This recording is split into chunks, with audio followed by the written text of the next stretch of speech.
పెన్షన్లు ఇవ్వకుండా ఆపింది వైసీపీనేనని ఆరోపించారు టీడీపీ నేత బోండా ఉమా. విధిగా ప్రభుత్వం బాధ్యతను నెరవేర్చాలని డిమాండ్ చేశారు. ఈ కామెంట్లపై మండిపడ్డారు మంత్రి కారుమూరి నాగేశ్వరరావు. చంద్రబాబు పక్కా పథకం ప్రకారం నిమ్మగడ్డతో పెన్షన్లు ఆపించారని ఆరోపించారు. దిక్కుచోచని పరిస్థితిలో వైసీపీ కొత్త నాటకాలకు డ్రామా లేపింది. ఇవాళ వైసీపీ వాలంటీర్ల చేత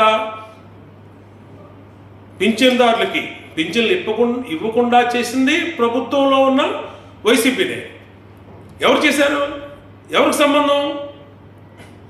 నేను అడుగుతా ఉన్నా, జగన్మోహన్ రెడ్డినో బొత్స సత్యనారాయణనో ఎవరికి సంబంధం? వాలంటీర్ని పింఛన్లు ఇవ్వకుండా ఆపింది వైసీపీ పార్టీనే.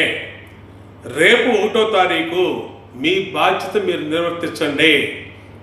వాలంటీర్లు కనుక మీరు నిలుపుదల చేయాలనుకుంటే సచివాలయ సెక్రటరీలు పెట్టండి.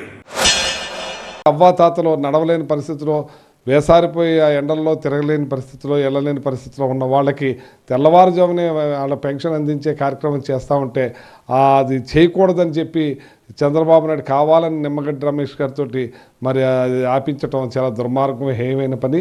ఇది చాలా దారుణమైన పని. ఇవాళ ప్రతి ఒక్కళ్ళలో కూడా ఈ రాష్ట్ర ప్రజలందరూ కూడా చంద్రబాబుని చిచ్చి అంటున్నారు.